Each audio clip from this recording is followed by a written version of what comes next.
క్రీస్తునందు ప్రియ దేవుని సంగమా, దేవుని పిల్లరా,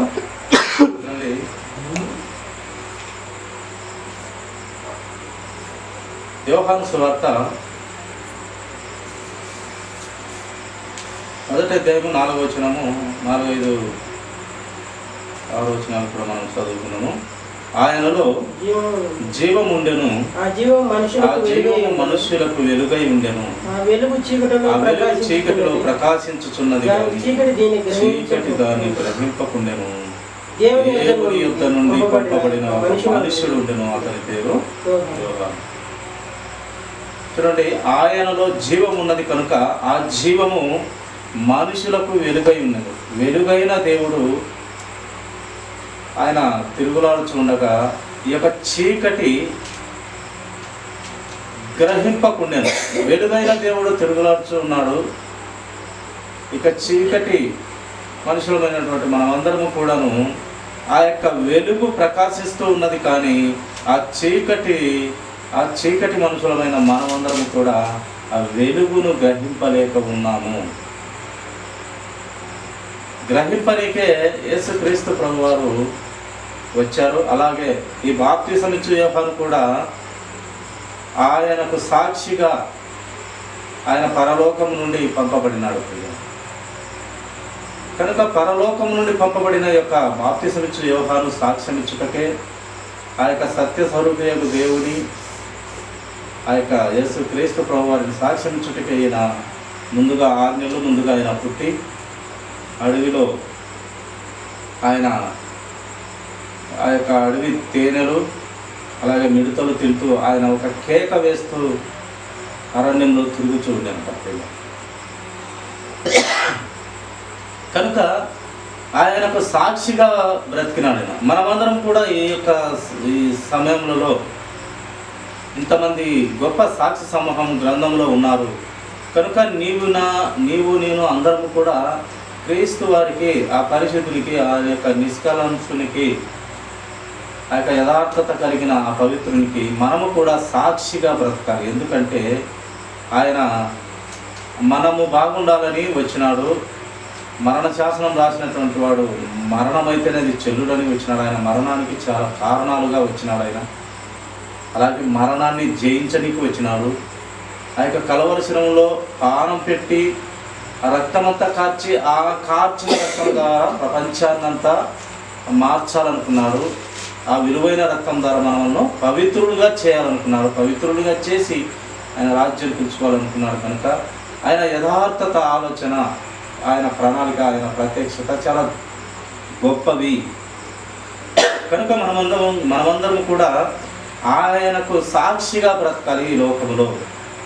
ఆ సృష్టికర్త చాలా పరిశుద్ధుడు కనుక ఆయన రక్తంలో కడగబడిన మనమందరం కూడా యథార్థంగా బ్రతికి ఈ కొంచెం కాలంలో దేవునికి నమ్మకంగా ఉండి, ఆయన ఎందుకు నమ్మకంగా ఉండాలి, యథార్థంగా ఉండాలంటే ఆయన రక్తము అలాంటిది. అంత పరిశుద్ధత, అంత పాపము అంటించుకోనటువంటి రక్తము. పాపులతోనే తిరిగిన పుట్టిన ఆయన పాపాన్ని అంటించుకున్నటువంటి పరిశుద్ధుడు. అట్టి పరిశుద్ధుని ద్వారా కడగబడినాం కనుక మన పాపాలు క్షమింపబడినాయి. కనుక క్షమింపబడిన తర్వాత మనము పరిశుద్ధులము, యథార్థవంతులము, నీతివంతులుగా బ్రతకాలి. కనుక ఈ చిన్న జీవితములో మనము ఆ యొక్క సృష్టికర్త అయిన దేవుడు శాశ్వత కాలం పరలోక రాజ్యంలో ఇస్తానని వాగ్దానం చేసిన వాడు గొప్పవాడు, నమ్మకమైన వాడు, ఎంతైనా నమ్మదగిన దేవుడు. కనుక మనము ఈ లోకంలో మనము ఆయనకు సాక్షిగా బ్రతకాలి. ఆయన ప్రేమనంతటినీ తెలుసుకోవాలి, ఆయన ప్రణాళికలన్నీ తెలుసుకోవాలి, ఆయన చిత్తమంతా తెలుసుకొని మనము ఆ చిత్తంలో భాగంగా, ఆయన ప్రణాళికలో భాగంగా ఆయన ప్రేమనంతా కనుగొని మనము ఆయన బిడ్డలము అయినాం. కనుక మనము ఆయన బిడ్డలు ఆ పరలోక రాజ్యంలో అంట తలెత్తుకొని తిరగాలి అని, తలెత్తుకొని నీవు అక్కడ పరిశుద్ధులలో నిలబడాలి. కనుక ఇక్కడ నీవు పరిశుద్ధత కలిగి బ్రతికితే ఆ క్రియల వలన మనము పరలోక రాజ్యంలో మనము ఆ యొక్క పరిశుద్ధులు నివసించే పట్టణంలో మనము యథార్థంగా బ్రతకగలము. క్రియల చూడండి, ఇదే 2వ యోహాను పత్రిక మాట చదువుకున్నామండి. మొదటి అధ్యాయము 4వ వచనము, అదే మొదటి అధ్యాయం 4వ వచనం చదవండి. తండ్రి వలన మనము ఆజ్ఞను పొందిన ప్రకారము నీ పిల్లలలో కొందరు సత్యమును అనుసరించి నడుచుచుండుట కనుగొనిన బహుగా సంతోషిస్తున్నాను. మనము ఆయన సత్యంలో బ్రతుకుతే అంట ఆయన పిల్లలముగా, ఆయన బిడ్డలుగా, ఆయన కుమార్తెలముగా, ఆయన కుమారులుగా సత్యమును అనుసరించి బ్రతికినట్లయితే ఆయన సంతోషించే దేవుడుగా ఉన్నాడు. కనుక సత్యాన్ని ఎప్పుడూ మనము వదలకుండా ఆయన జీవవాక్యాన్ని మన హృదయాలలో ఉంచుకొని మనము బ్రతకవలసిన వారిగా మనకు లేఖనాలు మనకు తెలియపరుస్తూ ఉన్నారు. మత్తయి సువార్త 7వ అధ్యాయము ఒక మాట మనము ధ్యానించుకుందామండి.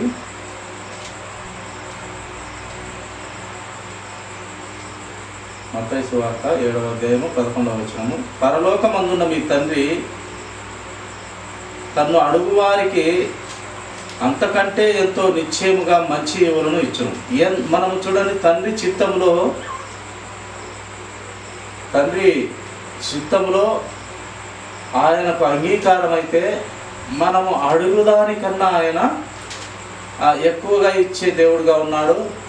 అలాగే మనకు ఈ లోకంలో బ్రతికేదానికి, అపవాదికి దూరంగా బ్రతికేదానికి, క్రీస్తుకు దగ్గరగా బ్రతికేదానికి మనకు మంచి ఈవులను గ్రంథంలో పొందుపరిచినాడు. అలాగే మనకు తెలియపరుస్తూ వస్తున్నారు ప్రవక్తల ద్వారా, భక్తుల ద్వారా. చివరికి యేసు క్రీస్తు ప్రభు వారు కూడా మనము సత్యము బ్రతకనికి, క్రమంగా బ్రతకనికి, నీతి నిజాయితీలు కలిగి యథార్థంగా బ్రతకనికి మనకు ఆయన మంచి ఈవులను ఇచ్చి ఉన్నాడు. ప్రియుల ఆ యొక్క మంచి ఈవుల ప్రకారము ఆ పరలోకమందున్న తండ్రిని మనము మహిమపరిచి, గణపరిచి, ఆరాధించి ఆయనకు సాక్షిగా మనము యథార్థంగా బ్రతికి ఆయన సాక్షిగా నిలబడి ఈ లోకంలో మనము బ్రతికినట్లయితే మనకు నిత్యత్వంలో ఆయన బహుమానాలు, కిరీటాలు, ఇంకా ఆయన దగ్గర కూర్చుండే అవకాశాలు, నిత్యత్వంలో మనము ఉంటాము, ఆ యొక్క పరిస్థితులలో ఉంటాము. అలాగే జీవ ఫలాలు ఆయన ఇస్తాడు. అలాగే జీవపు నీటిని ఇస్తాడు ఆయన. ఇలాగా ఎన్నో ఆయన మనకు అక్కడ ఇవ్వబోతున్నాడు. మనం అనేకుల మందికి మనము బోధకులుగాను లేక తలగాను పెట్టబోతున్నాడు. దేవదూతలకు సైతం బోధ చేసే వారిగా పెట్టబోతున్నాడు. అక్కడ చాలా విషయాలలో నిన్ను గణపరచబోతున్నాడు తండ్రి. కనుక ఇక్కడ మనము యథార్థంగా బ్రతికితే అక్కడ నీవు ఇంకా గొప్పగా మనము బ్రతుకుతామని లేఖనములు మనకు తెలియపరుస్తూ ఉన్నాయి. కీర్తనల గ్రంథము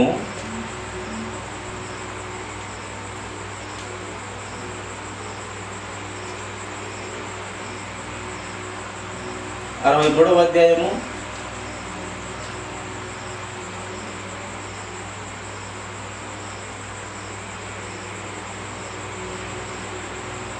3వ వచనం చదువుకోండి. నీ కృప జీవం కంటే ఉత్తమము, నా పెదవులు నిన్ను స్తుతించును. ఆయన కృప జీవము కంటే ఉత్తమము. కనుక ఆయన చాలా కృప కలిగిన దేవుడు, సత్యం కలిగిన దేవుడు. ఆయన కృపంట జీవము కన్నా గొప్పది. అసలు కృపను పొందుకోవడమే, మనకు ఏదైతే దక్కకూడదో దాన్ని దక్కేటట్టుగా చేయడమే దేవుని కృప. మనము ఏదైతే అర్హత లేదో పరలోక రాజ్యము, దానికి అర్హత ఇచ్చేదే ఆయన కృప. కనుక ఆ కృప కన్నా ఆయన జీవం గొప్పది అని లేఖనంలో మనకు రాయిస్తూ వచ్చినాడు దేవుడు. కనుక ఆయన కృపను, అలాగే ఆయన జీవము మనము ఎప్పుడు మన పెదవులతో ఆయనను మహిమపరిచే విధంగా, ఇక కీర్తనకారుడు రాసినట్టుగా ఆయనను స్తుతించే వారిగా, ఆయనను గణపరిచే వారిగా, ఆయనకు మంచి సాక్షిగా ఈ యొక్క గ్రంథంలో ఇంత గొప్ప సాక్షి సమూహం ఉన్నది. అలాగే ఇప్పుడు బ్రతుకుతున్న మనం ఆ యొక్క క్రీస్తు ప్రభుల వారికి మనము గొప్ప సాక్షిగా బ్రతకాలి. గొప్ప సాక్షిగా బ్రతకాలంటే మన ప్రవర్తన ఎలా ఉండాలి? ఈ లోకంలో మన ప్రవర్తన నీతి నిజాయితీ కలిగి ఉండాలి. ఒకరు ఏలు ఎత్తి చూపించుకునే విధంగా మన యొక్క ప్రవర్తన ఉండకూడదు, మన ఆలోచన అలా ఉండకూడదు. క్రీస్తు పిల్లలంటే క్రీస్తును ధరించుకొని బ్రతకాలి. క్రీస్తు పిల్లలంటే క్రీస్తును ధరించుకొని బ్రతకాలి. క్రీస్తు ప్రభు వారు ఆయన ఎప్పుడు యథార్థత, పరిశుద్ధత, నీతి ఇవి అన్నిటికి మించి పరిశుద్ధత కలిగి ఉన్నాడు. కనుక ఆయన పిల్లలమైన మనము ఆయన పరిశుద్ధత తీసుకున్నాం మనము. కనుక మనం ఎప్పుడునూ పరిశుద్ధత కోరకుండా మనము మన జీవిత కాలమంతయు దానిని గట్టిగా పట్టుకొని మనము ఆ యొక్క నిరీక్షణకై పట్టుదల కలిగి మనము ఈ యొక్క లోకంలో జీవించాలనేది మన యొక్క దేవుని చిత్తంలో భాగం. ఇలా చూడండి, మరొక ఆలోచన మనము విన్నాము. అదే కీర్తనల గ్రంథము 89వ అధ్యాయము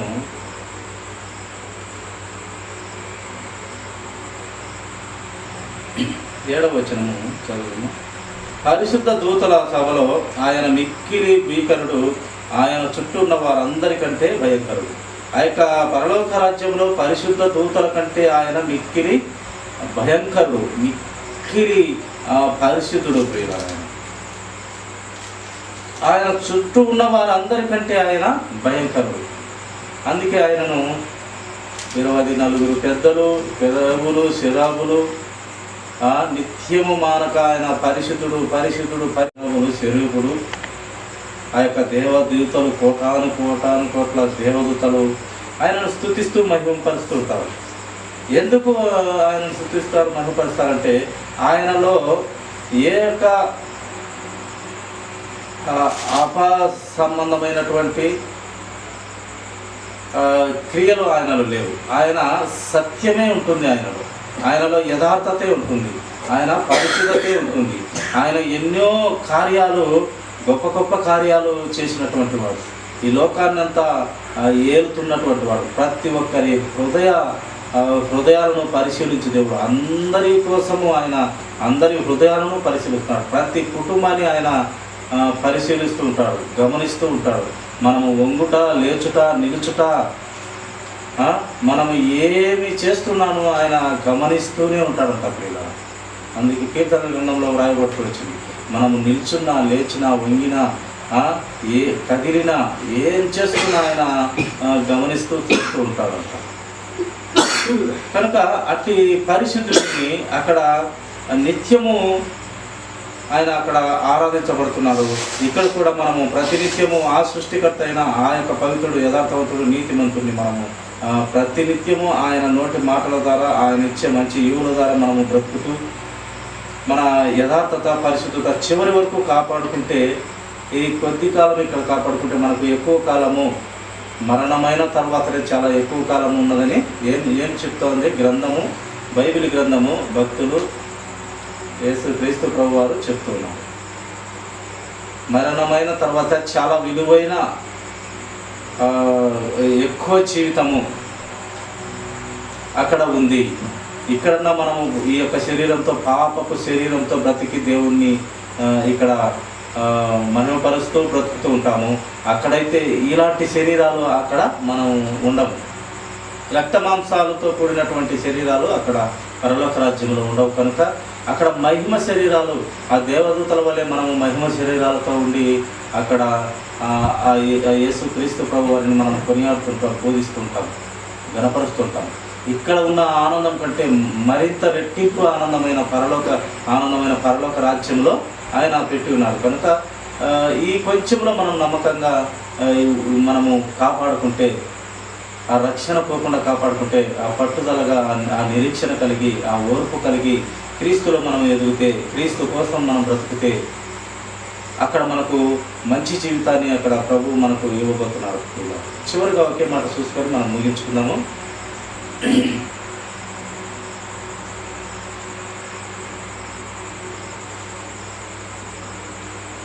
తెస్సలోనికీయులకు రాసినటువంటి మొదటి పత్రిక, ఈ మాట చూసుకొని ముగించుకుందామండి.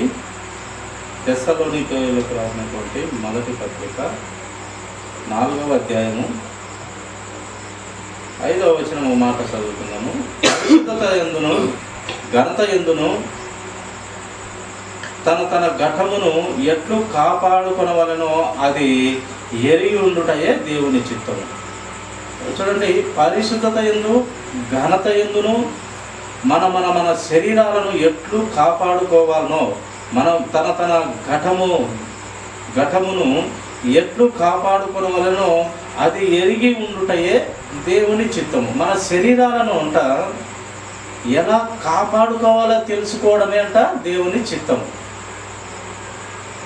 కొంతమంది చాలామంది శరీరాన్ని నాశనం చేసుకుంటారు. ఈ లోక సంబంధమైనటువంటి అపవాది సంబంధమైనటువంటి ఈ యొక్క చెడు అలవాట్ల ద్వారా శరీరాన్ని నాశనం చేసుకుంటూ ఉంటారు.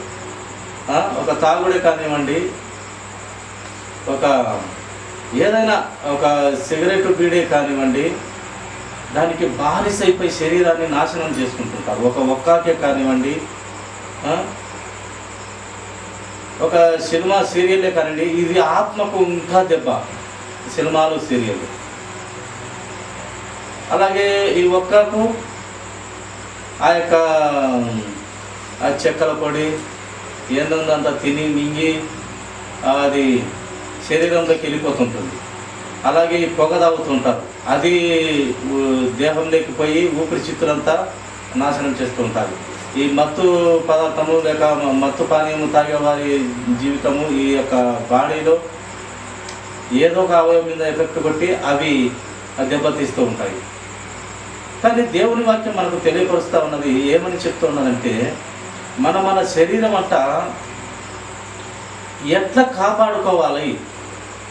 మనము సక్రమంగా మన శరీరాన్ని కాపాడుకుంటే మనకు ఆయుసు ఇచ్చిన దానికంటే ఇంకా దేవుడు పెంచగలడు. ఆయుసు 15 సంవత్సరాలు ఆయనకు పెంచినట్టుగా ఆయన ఇంకా ఆయుసు కన్నా ఎక్కువ ఇచ్చే దేవుడు ఆయన. ఎట్లా ఉంటే నువ్వు యథార్థంగా పరిశుద్ధంగా బ్రతికితే ఆయన ఇచ్చిన ఆయుసు కన్నా నీ శరీరాన్ని నాశనం చేసుకొని చెడు వ్యసనాల ద్వారా ఈ యొక్క సిగరెట్ బీడి తాగడం వల్ల ఏమవుతుంది, ఈ యొక్క బాడీలో ఊపిరితిత్తులు డ్యామేజ్ అయ్యి ఇంకా ఎక్కువ రోజులు బ్రతకాల్సిన నీవు ముందుగానే వెళ్ళవలసిన పరిస్థితి అవుతుంది. అలాగే ఈ యొక్క సారాయి లేక ఈ లిక్కరు ఇది తాగడం వల్ల ఈ లివరు అది డ్యామేజ్ అయ్యి ఎక్కువ బతకాల్సిన దానికన్నా ముందుగానే ఇవి చెడిపోవడం వల్ల ముందుగానే వెళ్ళిపోవాల్సిన పరిస్థితి. అందుకే దేవుడు, నేను నీకు ఇచ్చిన ఆయుస్సు కన్నా నీవు ఎందుకు ఆయుష్ కన్నా ముందే నీకు నువ్వు ఇష్టపడుతున్నావు, నీ యొక్క ఆరోగ్యాన్ని ఎందుకు చెరుపుకుంటున్నావు అని దేవుని వాక్యం తెలియపడుతుంది. మనం తినే తిండి కానివ్వండి, మన శరీరాన్ని కాపాడుకునే విధంగా అలాంటి తిండినే మనము అలవర్చుకోవాలి అని దేవుని వాక్యం తెలియపడుతుంది. కనుక తన శరీరాన్ని కాపాడుకోవటమే దేవుని చిత్తము నీవు రాయబడుతూ వచ్చినది. దేవుని చిత్తం ఏంటంట, నీ శరీరాన్ని ఏలాగూ కాపాడుకోవాలనో నీకు తెలిసి ఉండాలి. మన శరీరాన్ని ఈ లోకంలో మనము మంచిగా యథార్థంగా పరిశుద్ధంగా బ్రతికినట్లయితే మనము ఇంకా కొన్నాళ్ళు దేవుని పని చేసుకుంటూ బ్రతకచ్చును. మళ్ళీ పరలోక రాజ్యంలో ఆయన తయారు చేసినటువంటి ఆ పట్టణంలో కూడా మనము ఉండవచ్చు. కనుక ఈ శరీరాన్ని ఆ పట్టణం కోసమై మనము ఆ నిలువరమైన పట్టణం కోసము ఒక అబ్రహాము ఎదురు చూసినట్లు, వారికి ఎంతో ఆస్తి ఉన్నప్పటికీ, ఎంతో ధాన్యాలు బంగారు వెండి పశు సంపద అంతా ఉన్నప్పటికీ వాళ్ళు పెద్ద పెద్ద మేడలు కట్టుకోలేదు. కానీ ఆ పట్టణము దేవుడు చెప్పినాడు, అక్కడ పట్టణం బాగుంటుంది అని నమ్మి విశ్వసించి వాళ్ళు గుడారాలలో నుండి ఆ నిలువరమైన పట్టణము, ఆ యొక్క పరిశుద్ధ పట్టణం కోసము బ్రతికినట్లుగా మనకు లేక మన పితరులు తెలిపినారు. కనుక నీ నా జీవితాలు కూడా మనము ఎందుకు బ్రతకాలి, దేవుడు ఏమై ఉన్నాడు, ఆయన ఏమి చేయాలనుకుంటున్నాడు, ఎంత ప్రేమ కలిగి ఉన్నాడు, అన్నిటికీ మించి నీ శరీరాన్ని నీవు, నీ ఆరోగ్యాన్ని నీవు కాపాడుకో.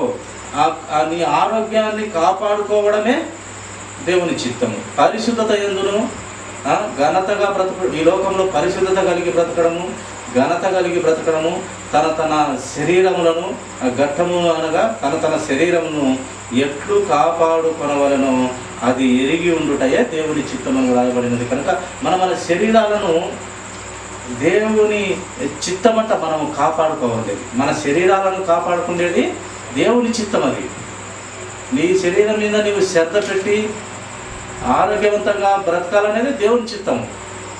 ఆయన ఇచ్చిన ఆయుస్సును మనస్ఫూర్తిగా అనుభవించేది దేవుని చిత్తము. ఆయన ఇచ్చిన ఆయుస్సు కన్నా నీవు అది దాగి ఇది దాగి ఆరోగ్యం చెప్పుకొని ఆయన ఇచ్చిన ఆయుస్సు కన్నా ముందు ఎగుతా ఉంటే దేవుడు బాధపడుతున్నాడు. ఇచ్చిన ఆయుస్సు దాకా కూడా నువ్వు రాలేని పరిస్థితి అవుతున్నదని ఆయన బాధపడుతున్నాడు. ముఖ్యంగా ఎవరు అలా ఇచ్చిన ఆయుస్సు కన్నా ముందు పోతారంటే ఒక తాగుడుకు బానిసైన వారు, ఈ యొక్క అనేక రకాలైనటువంటి పొగాకు సంబంధమైనటువంటి ఆ యొక్క ప్యాకెట్లన్నీ వేసుకునేవారు ఆరోగ్యం చెడిపోతుంది. నేను ఇచ్చిన ఆయుష్ కన్నా నువ్వు ఏదో ముందుకు పోతావు నా యొక్క కుమార్తె కుమారుడు అంటున్నారు. కనుక ప్రియ సహోదరుడా, మనము ఆయన ఇచ్చిన జీవితానికి మనము పరిశుద్ధంగా యథార్థంగా ఈ లోకంలో బ్రతికి ఆ పరిశుద్ధుడు ఉండే పట్టణానికి మనము వెళ్ళే వారిగా అటుదైన గురి పెట్టుకొని మనం బ్రతకాలని దేవుని వాక్యం తెలియపరుస్తామంటే. కనుక మనం అటు స్థితిలో మనం ఎదుగుదాము. దేవుని వాక్యం ద్వారా ఈ కొద్ది మాటలు దేవుడు దీవించిన గాక చిన్న ప్రార్థన చేసుకొని